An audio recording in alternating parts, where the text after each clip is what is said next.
Welcome to WION Podcast, where we explore fascinating stories and ideas from various fields. In this episode, we explore how astronomers discover mysterious objects emitting radio signals. Search for alien life has been the favorite topic of filmmakers and scientists alike. Whether we are alone in the universe is a question that has not got a definitive answer yet. Mankind has sent signals in space in the past in hopes of aliens getting them and responding. But we haven't had any luck so far. Now astronomers have found an object near the center of our galaxy that is emitting radio signals. There is no clarity as of now as to the nature of the object. It was discovered by Australian Square Kilometre Array Pathfinder, ASCAP. It is one of the most sensitive radio telescopes ever built. It is emitting radio waves for weeks at a time, and it is then disappearing on rapid timescales. The radio signal is highly polarized. The object has been tricky to find. Between 17 months, the signal appears in data just 13 times. The object is likely a cosmic object, but astronomers think that it will stretch the definition of whatever category it falls under when it gets properly identified. A paper on the space object has been published in the Astrophysical Journal. Welcome back. You're watching WION World is One with me, Raisha Sehgal, and this is WION Dispatch. Lots land of you on the show. Let's get you started with the headlines.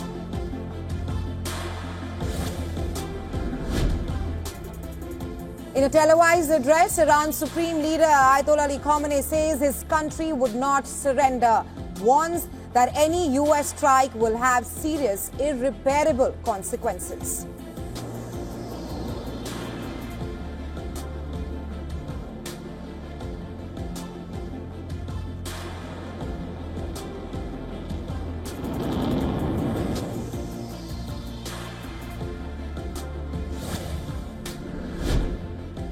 In his first appearance since Friday, Khamenei warns Israel must face the consequences, says Iran will neither forgive the breach of its airspace nor forget the blood of its martyrs.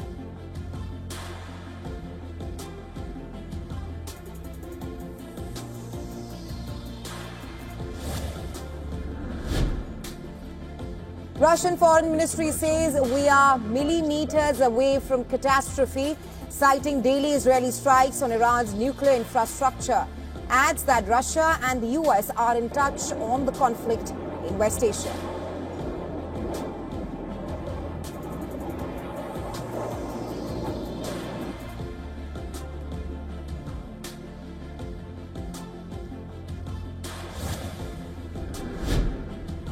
First flying carrying Indian students returning from Iran to reach New Delhi tonight.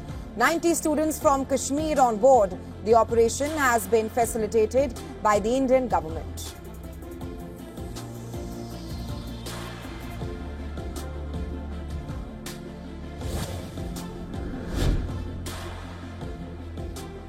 Prime Minister Modi lands in Croatian capital Zagreb on the last leg of his three-nation tour. Prime Minister Modi attended the G7 meeting in Canada and had earlier visited Cyprus.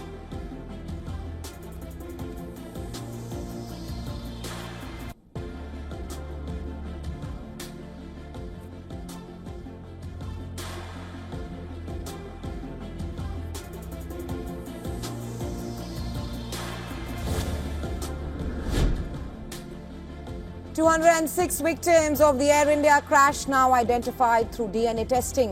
169 of the mortal remains have been returned to the families of the victims."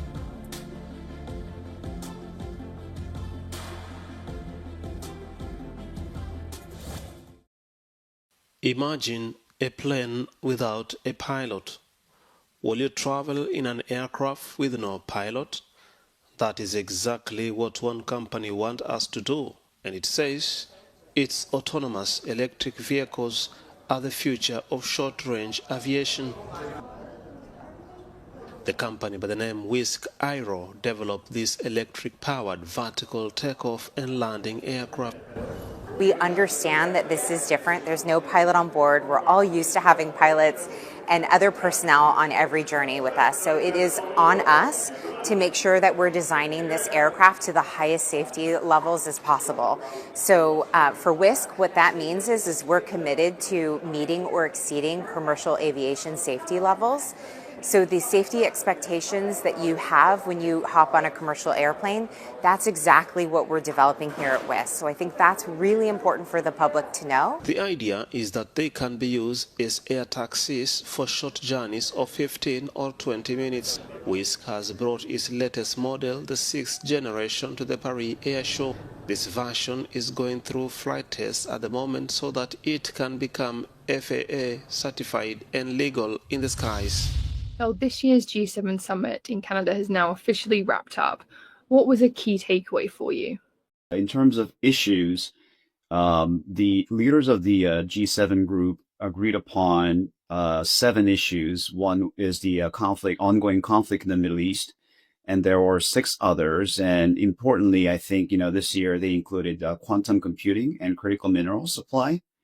And of importance, they did not agree upon how to deal with Russia in terms of the ongoing Ukraine war. The second part is who are there and who are not. Obviously, the Group of 7 was formed at the height of the Cold War in the 1970s in response to economic crisis. But this time around, they have some invited countries, including South Africa, Australia, South Korea, and so on, and importantly, India. So they were having meetings on the sideline. And finally, the international balances of power, military and economic power, have been shifting towards the Indo-Pacific, and whether the existing structure can accommodate to the new reality without compromising its underlying principles is going to be a challenge moving forward. As you mentioned, G7 leaders did sign a joint statement on the Middle East, but they didn't on Ukraine. What is the significance of that? Well, I think it is significant, but also we have seen this drama before. President Trump obviously wants to make a deal with President Vladimir Putin. And with the ongoing war in the Middle East, there have been speculations as to Mr. Trump wanting to commission Mr. Putin as some sort of mediator in terms of ongoing war in the Middle East. So there is nothing that we have not seen before. But it sort of crystallizes the existing schism between the transatlantic partners. Leaders at this summit all had trade on their mind. Why was British Prime Minister Keir Starmer the only one to walk away with a deal with President Trump? So there are a lot of reports saying that he himself wanted to have deals with various partners around the world, and other individual states wanted to have FaceTime with Mr. Trump, focusing primarily on getting the tariffs down and so on and so forth. And Prime Minister Yoshiba had a meeting with President Trump. Prime Minister Carney also had a meeting with Trump as well. But as you said, British Prime Minister was the only one who got the deal. There are a lot of speculations that Japanese Prime Minister is pursuing the strategy to sort of, he's taking time to come to the conclusion in terms of tariffs. Prime Minister of Canada said they would have like a 30-day deadline in terms of finalizing the negotiations. So I think it's more of a case-by-case basis, and the lack of enough time for them to have FaceTimes. For the first time in the United States, social media has become the main source of news. It's overtaken traditional television news channels and news websites. This is according to a report by the Reuters Institute, where more than 50% of all Americans surveyed said that they got their news from social media and digital video platforms rather than through mainstream media. This shift is driven largely by the younger generation, especially the younger generation. The 2025 Digital News Report reveals that Americans are growing their preference for social media and digital video platforms as sources for news has a lot to do with the rise of news influencers. The podcaster Joe Rogan, who interviewed the American President Donald Trump before last November's US election, was found to be highly influential, especially amongst young men. At least about 22% of those surveyed in the US said that they came across news or commentary from Joe Rogan in the week after Trump's second inauguration. Now, besides the US, the report surveyed almost about 100,000 people in 47 countries. Its findings show that in most countries, traditional news media is struggling to connect with much of the public, with declining engagement, low trust and stagnating digital subscriptions. Now, in countries with younger, heavy social media users, including India, Brazil, Indonesia and Thailand, there is a growing trend of people relying on YouTube, on Instagram and TikTok influencers for their information. And this trend reaffirms the challenge the traditional media outlets face in a rapidly evolving digital landscape. DHS lifted a quick pause on worksite immigration raids this week and warned there are no safe spaces for undocumented immigrants, including in Democratic-led cities. The department had temporarily halted enforcement at farms, restaurants, and hotels, but that shift only lasted a few days. It came after President Donald Trump posted on Truth Social that business leaders in farming and hospitality were losing crucial workers under his tough immigration policies. Changes are coming, he wrote, but didn't say what they would be. An ICE memo obtained by NBC News showed officers were instructed to pause arrests at several types of work sites, including meatpacking plants and fisheries. The White House did not confirm the memo and instead continued its aggressive stance on enforcement. On Monday, DHS Assistant Secretary Tricia McLaughlin said there would be no safe spaces for companies that harbor violent criminals or block ICE operations. She added that worksite enforcement is central to DHS's effort to protect public safety and national security. Trump's team is now turning its attention to Democratic-run cities, especially Los Angeles, New York, and Chicago. Speaking aboard Air Force One, Trump said Tuesday no one's getting exemptions anymore and claimed the worst offenders are in America's inner cities, entering under Biden's leadership. They let prisoners in, they let gang members in, drug dealers in, the mentally insane into our country. No, we're going to get them out. There are far more in the inner cities, Democrat-run cities, sadly. Ahead of his trip to the G7 summit, Trump again wrote on Truth Social saying he's working toward the single largest mass deportation program in history, which is only achievable if Los Angeles, Chicago, and New York are targeted. He wrote, "These and other such cities are the core of the Democrat power center, where they use illegal aliens to expand their voter base, cheat in elections, and grow the welfare state, robbing good-paying jobs and benefits from hardworking American citizens." In Chicago, federal officials were tracking anti-ICE protests, including this past weekend's nationwide No Kings demonstrations. Mayor Brandon Johnson had called on residents to rise up against federal immigration raids. A senior Trump official referencing the protests told Rolling Stone Chicago is next if they go too far. White House Deputy Chief of Staff Stephen Miller said the administration's goal is 3,000 arrests a day. Just last week, Trump advisor Tom Homan told the Washington Post that ICE is already making about 2,000. Former California Governor Arnold Schwarzenegger is sparking some debate, including from The View host, after making comments about immigration. Because when you come to America, you're a guest. And you have to behave like a guest. Schwarzenegger used the interview to criticize both Democrats and Republicans, suggesting neither side has done enough to fix the country's immigration system. He was asked how he would respond to the unrest around Los Angeles' deportations if he were still a politician. I just think the world of the great kind of a history that we have with immigrants in America.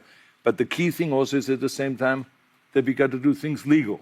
That is the important thing, you know. So you got to do things legal, and those people that are doing illegal things in America and that are foreigners, they are not smart.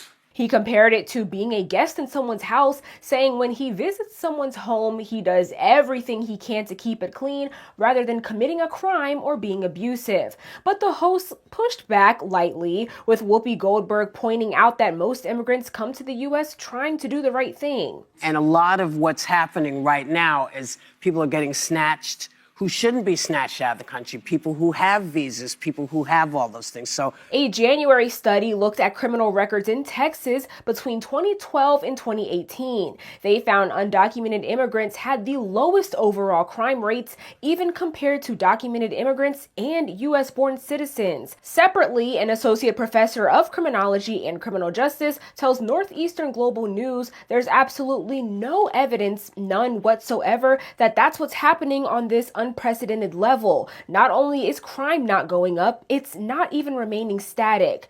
Entering into the United States is in itself a civil crime. Doing so after previously being deported is a felony offense. Schwarzenegger's comments have been making rounds on social media, with many people agreeing, but some people, even in the conservative Reddit thread, don't agree. One user on X says his comments are useless right now, potentially due to the current climate. Democrats and Republicans have to come together and solve this issue if they really want to be public servants.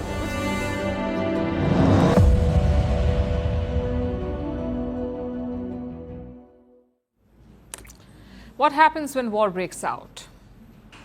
In the old days, it meant chaos, fear, and confusion, but not anymore. Today, even war has been memified. Whenever fighting breaks out, we see the same trending hashtag, World War III. And this one is no different. Social media users are making memes about the fighting. It may sound insensitive to some of you, but some of those memes are also making a point.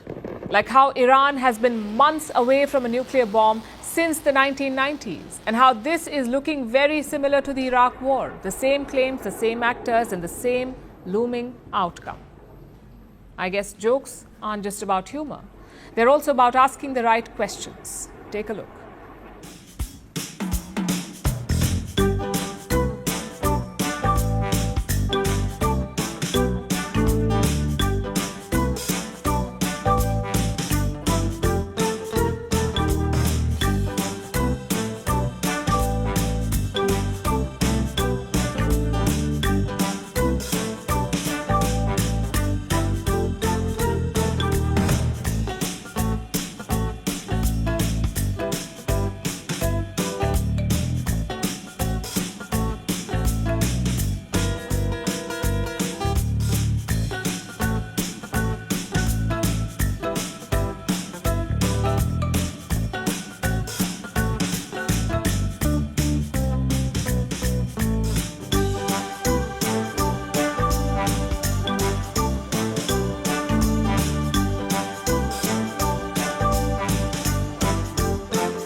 Members of the MAGA movement are split on whether the U.S. should get involved in Israel's ongoing war with Iran. Several MAGA leaders, such as Congresswoman Marjorie Taylor Greene and political pundit Tucker Carlson, have made it very clear they don't want the United States involved. Greene has fired off several tweets on the subject, saying, quote, Americans want cheap gas, groceries, bills, and housing. She goes on to say, not going into a foreign war. Greene also put out a post defending Carlson, who said President Donald Trump is complicit in the act of war. Carlson sat down with former Trump advisor Steve Bannon, who shares similar thoughts. This is exactly the same pitch as the Iraq War. Weapons of mass destruction. Oh, I know. You have to get it. So they understand one thing. They think the playbook works. This is why we have to stop it now. If we don't stop it now, it's going to work all the time. The president responded on Truth Social, calling Carlson kooky and saying Iran cannot have a nuclear weapon. On the other side, Fox News commentator and longtime Trump supporter Mark Levin has been pushing for the president to allow Israel to strike Iran. Now, it's not a complicated issue. Under no circumstances should Iran get a nuclear weapon. That's the Trump position, the MAGA position, the Reaganite position, the Rhino position, the position of everybody who has two brain cells to rub together. Vice President J.D. Vance is also backing his boss, saying, quote, he may decide he needs to take further action to end Iranian enrichment. That decision ultimately belongs to the president. So far, both Israel and the U.S. say America has not been involved in U.S. strikes on Iran. Mr. President, some of your supporters are split on the U.S. response to... Who are you with? CNN. No. There's a split, Fake though. news. Fortunately, nobody watches. But my question is anybody watching CNN nowadays? I haven't seen it in a long time.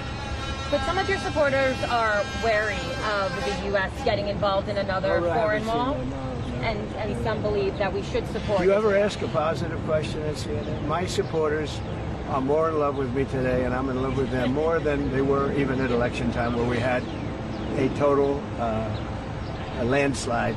We had, we won all 7 swing states. Did CNN report that? We won all 7 out of 7, which everyone said would be almost impossible. We won by millions of votes. We won 2,750 districts versus 505 districts. Think of that, 2,750 versus 505. And CNN... I think what she might be alluding to is the base is going to stay with you regardless. And you've gone through different tests, regardless. But some of the people in the base don't want a long-term war. They're afraid that we're going to get into a long-term war. We're looking for a long-term war. We're looking... I only want one thing. Iran cannot have a nuclear weapon. Right. That's it. I'm not looking long-term, short-term. And I've been saying that for 20 years.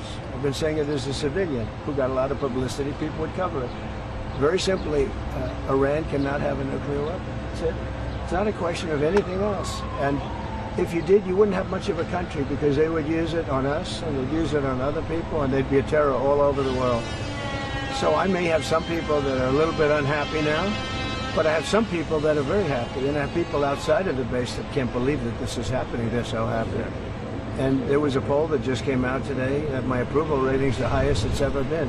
All I'm doing is saying you can't have a nuclear weapon. And I tried to do it nicely, and then on day 61 I said, let's go, because we can't let that happen. And I've been saying it for 20 years.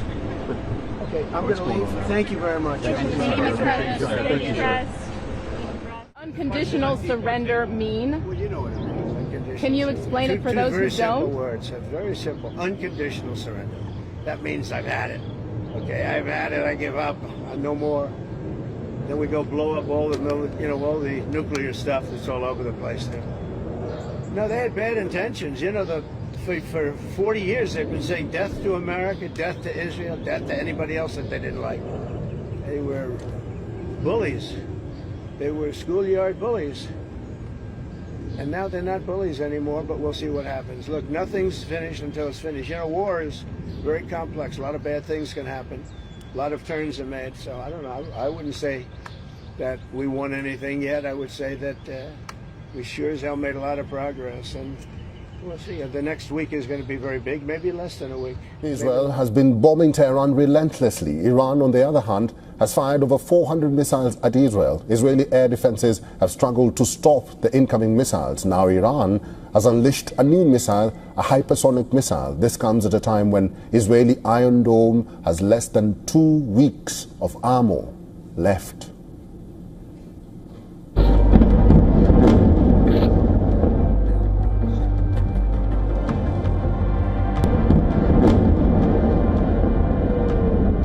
Israeli skies are ablaze with a relentless storm of missiles, streaking like fiery comets in the twilight. Sirens wail across cities as Iron Dome batteries scramble to intercept a barrage of incoming threats.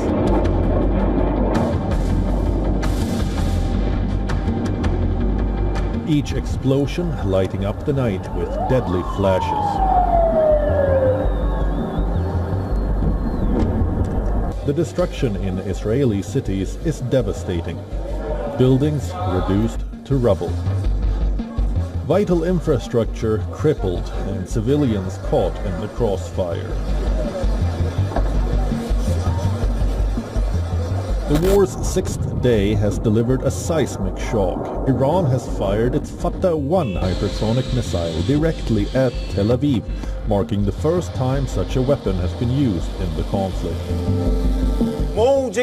We extend our congratulations to the devoted commanders and fighters of the IRGC Aerospace Force over the 11th wave of the proud Operation True Promise 3, carried out using first-generation Fatah missiles that marks the beginning of the end for the so-called legendary air defenses of the Zionist army and the confusion and self-harm among the Zionist thugs.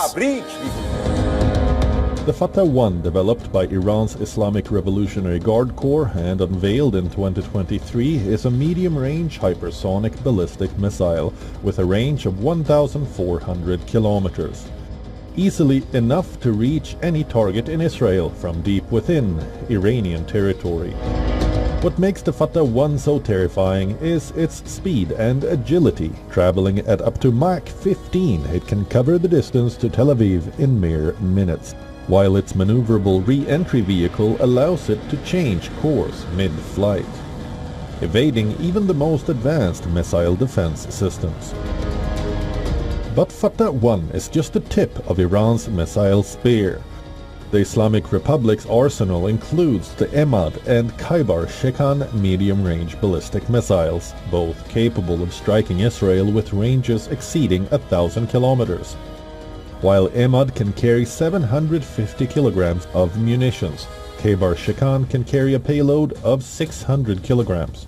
These missiles, combined with the new hypersonic capability, give Iran the power to strike deep and hard, overwhelming Israeli defenses. Israel's air defense network is now under unprecedented strain. Arrow interceptors costing $3 million apiece are being fired in huge numbers in a desperate bid to shield the nation. Intelligence sources warned that at the current rate, Israel's missile stockpiles could be depleted in just 10 to 12 days. As Iran-Israel tensions escalate, here are the top developments. Iran's foreign ministry has summoned the Swiss ambassador who represents U.S. interests in the Islamic Republic over recent remarks by U.S. President Donald Trump. The Iranian statement said, following the irresponsible and threatening statements of the American president, the Swiss ambassador, as a guardian of this country's interest in Tehran, was summoned to the Ministry of Foreign Affairs. Trump had earlier said that the U.S. had the capability to, quote, take out Khamenei. Iran was in a near total national internet blackout, according to the London-based watchdog NetBlocks. Iran announced last week that it was placing temporary restrictions on the internet, with the communication ministry saying that heavier limits were being imposed due to Israel's, quote, abuse of the country's communication network for military purposes.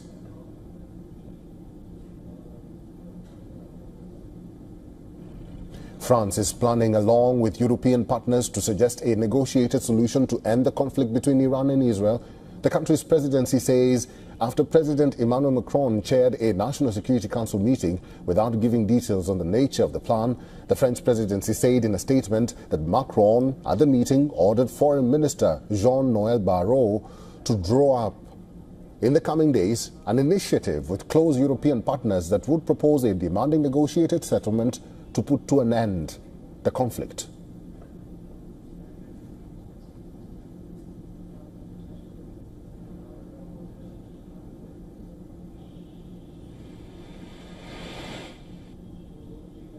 Israeli Prime Minister Benjamin Netanyahu thanked U.S. President Donald Trump, and I quote, for standing by Israel and for the support of the United States has been offering in defending Israel's skies.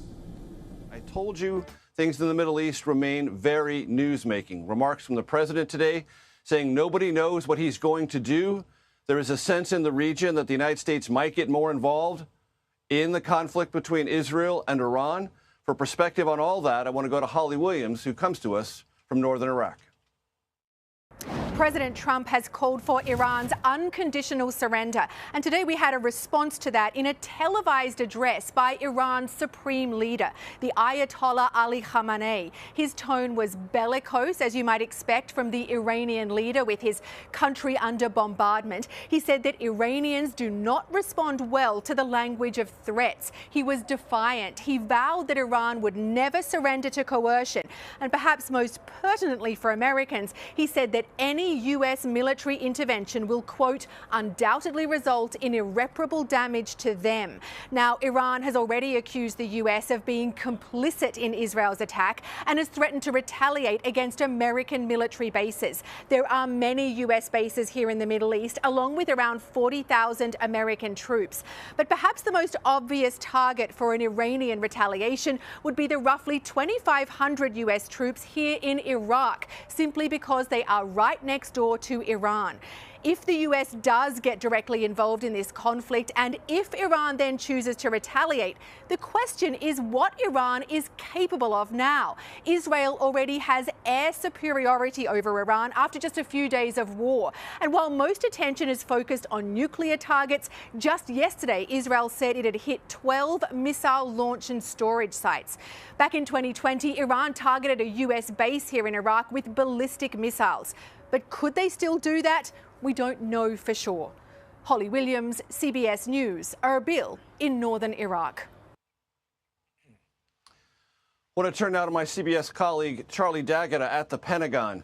Charlie, what's the latest there? Well, you know, you could say that the Pentagon is preparing for war, right? That sounds like a dramatic statement, but when is the Pentagon not preparing for war, Major? You know, the atmosphere here could be described as a little bit jittery last night. Not quite that feeling today, but we were told by several sources, defense sources, that they are bracing for any kind of Iranian retaliation. As Holly just said, 40,000 troops throughout that area, the Middle East, not just the ones possibly the most vulnerable at that base in Iraq, 2,500 service members there, but you've got the Fifth Fleet in Bahrain, you've got Kuwait, you've got the UAE. You know, there are several potential targets for Iran to aim at. And we have learned from intelligence service members that the Iranians, as they said, are aiming some of those missiles and other weapons toward U.S. bases and interests in the region. So, again, Pentagon's a planning organization. They're planning for what may come. They're also flooding the entire area with a massive amount of military equipment. There's a carrier strike group that's been there for a while, the Carl Vinson. There are several destroyers with it, some in the Red Sea, a few more at the coast of the Mediterranean, so also in that region. And there's also another carrier headed there, the USS Nimitz, that is being redirected there from the Indo-PACOM region. And there's also going to be the USS Henry Ford headed to the Europe theater of command. So a lot of stuff headed in that direction. There's a new squadron of F-16s, F-35s, F-22s that are sent there, refueling tankers. That's really important because that not only enables some long-range bombers to increase their range, should there be a U.S. attack in Iran, but it also gives fighter jets the opportunity to loiter because what Secretary Hegseth has referred to time and again, this is about force protection. These are defensive measures, and you want to have planes that can loiter over areas, particularly parts of Iraq, anywhere near that border with Iran, the Red Sea, anywhere where there are U.S. military assets, you want to have fighters in the air to protect them. And Charlie, it has been said more than once that there is particular U.S. air power and armaments necessary if the president so decides to substantially degrade underground nuclear facilities in Iran. And the likely place that those B-2 bombers would leave from is Diego Garcia, so I have read. Is that part of this the matrix we should be keeping an eye on? Well, we know that the B-2s were in Diego Garcia. We can't confirm that they're still there. We do know that B-52s are there. Both of those aircraft can carry what you're referring to, the 30,000-pound massive ordnance penetrator. It is a big, heavy bomb, and only a couple of aircraft are able to carry it and deliver it to its target. And yes, that would be the knockout blow. The Israelis have their own form of bunker busters, but nothing with the kind of penetrating power of that particular weapon. So if the United States were to engage and try to take out Iran's nuclear facilities with a sort of knockout blow, it's very likely that that kind of weapon would be used because the Iranians, especially when it comes to their nuclear facilities, are deep underground, literally in a sort of mountain, underneath a mountain. It's got cement and steel reinforced, and there aren't too many weapons that can get down there. Certainly Israelis don't have it in their arsenal or the delivery to do that. And I also have to mention here, the Israelis have talked about owning the airspace, and I know President Trump said that we own the airspace. They have all but knocked out most of the air defenses, as we understand it, in Iran, which enables Israel's fighter jets to fly over with impunity and take out targets, including Iranian leadership. So it may be that one of the options that President Trump might be considering is he doesn't want to imperil U.S. fighters, fighter jets, or bombers, or personnel. But if he feels that that area has been cleared of any serious or significant air defenses, he may be more confident to deploy American fighter jets and bombers over Iran. الرحمن الرحیم به ملت عظیم الشأن ایران سلام عرض میکنم. مطلب اولی که مایلم عرض بکنم تمجید از رفتار ملت عزیزمون در این قضیه است که اخیراً دشمنان برای کشور پیش برد. ملت ایران نشان داد که هم متین، هم شجاع، هم وقت شناس این حرکت عظیمی که مردم در روز جشن قدیر نشان دادن به دنیا، حرکت عظیمی بود. اجتماعات مردم، راهپیمایی‌های مردم در همین چند روز، در نماز جمعه ها حضورشون، بعد از نماز راهپیماییشون، همه اینها نشان دهنده رشد ملت ایران و قوام عقلانیت و معنویت همراه با شجاعت و وقت شناسی در ملت عزیزمون هست. خدا رو شکر میکنم که به حمدالله این ملت مؤمن رو در این حد از توانایی ها و امکانات معنوی و مادی قرار داد. من لازم میدونم همینجا اشاره کنم به حرکت زیبا و پرمعنایی که اون بانوی مجری تلویزیون در مقابل حمله دشمن انجام داد. تکبیر گفتن و نشانه قدرت ملت رو در واقع به همه دنیا ارائه کردن، این حادثه تاریخی بود، حادثه بسیار با ارزشی است.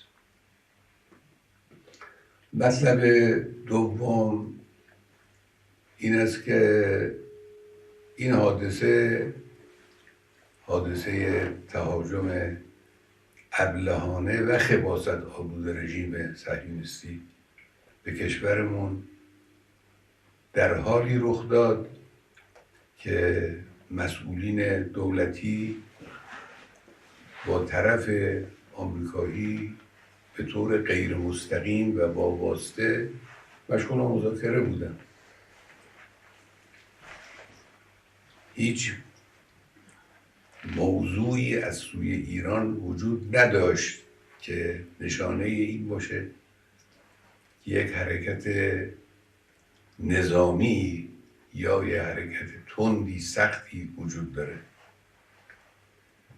البته از اول حد زده میشد که در این حرکت خباثت آمیز رژیم صهیونیستی آمریکا هم دخالت داره.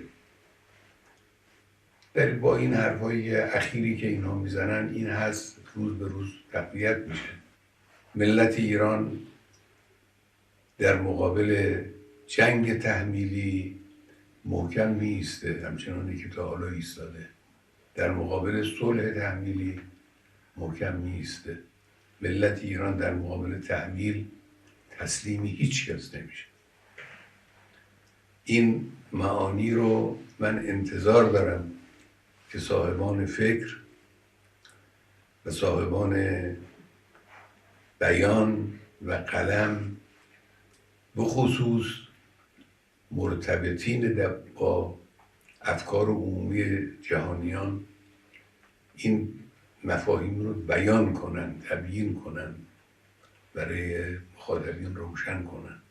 اجازه ندن که دشمن با تبلیغات فریبکارانه خودش حقیقت رو دگرگون جلوه بده. دشمن صهیونی یک اشتباه بزرگی کرده، یک جنایت بزرگی رو مرتکب شده و باید مجازات بشه و داره مجازات میشه. همین حالا داره مجازات میشه. مجازاتی که ملت ایران و نیروهای مسلح ما برای این دشمن خبیث انجام دادن و دارن انجام میدن و برای آینده برنامه دارن، مجازات سختی است و او رو دچار ضعف کرده. همینی هم که دوستان آمریکاییش وارد صحنه میشن و حرف میزنن نشانه ضعف و نشانه ناتوانی اوست. مطلب آخر هم این که اخیراً رئیس جمهور آمریکا زبان به تهدید گشوده، ما رو تهدید میکنه.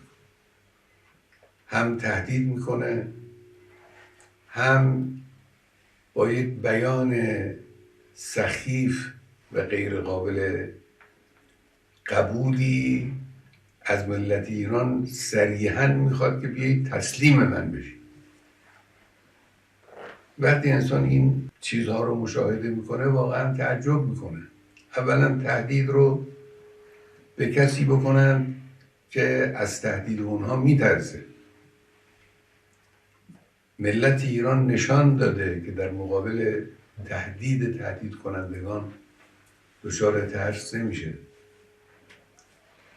و لا تهینوا ولا تحزنوا و انتم الاعلون ان کنتم مؤمنین. این رو بهش ملت ایران معتقده. تهدید تأثیر نمیگذاره در رفتار ملت ایران، در اندیشه ملت ایران. ثانیاً اینی که به ملت ایران بگن بیایید تسلیم بشید حرف عاقلانه ای نیست. افراد با خرد که میشناسن ایران رو، میشناسن ملت ایران رو، میشناسن تاریخ ایران رو، هرگز چنین حرفی رو بر زبان جاری نمیکنن. تسلیم چی بشن؟ ملت ایران تسلیم شدنی نیست.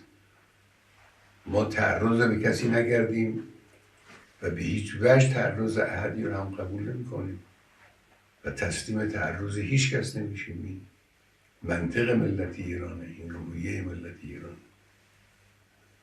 و البته آمریکایی ها، اونهایی که با سیاست های این منطقه آشنا هستن، میدانند که ورود آمریکا در این قضیه 100% به ضرر اوست. اونچه که او در این زمینه ضربه خواهد خورد به مراتب بیشتر است از اونچه که ایران ممکنه صدمه بخوره. صدمه آمریکا اگر ورود در این میدان بشه، ورود نظامی در این میدان بکنه، صدمه جبران ناپذیری خواهد بود بدون تردید. من به ملت عزیزمون عرض میکنم همین آیه شریفه رو همیشه در نظر داشته باشید. زندگی به حمدالله به طور عادی در جریانه. نگذارید دشمن احساس کنه که شما در مقابل او میترسید، احساس ضعف میکنید. اگر دشمن احساس کنه که شما از او میترسید، دیگه شما رو، گریبان شما رو رها نخواهد کرد. همین رفتاری که تا امروز داشتید، این رفتار رو با قوت ادامه بدید. کسانی که امور خدماتی به عهدهشون هست، کسانی که با مردم سر و کار دارن، کسانی که امور تبلیغاتی و تبیینی بر عهدهشون هست، کار خودشون رو با قوت انجام بدن و ادامه بدن و به خدای متعال توکل کنن و من نصر الله من عند الله العزیز الحکیم به خدای متعال ملت ایران رو و حقیقت رو و حق رو به طور قطع و یقین پیروز خواهد کرد انشاءالله. و السلام علیکم و رحمت الله و برکاته.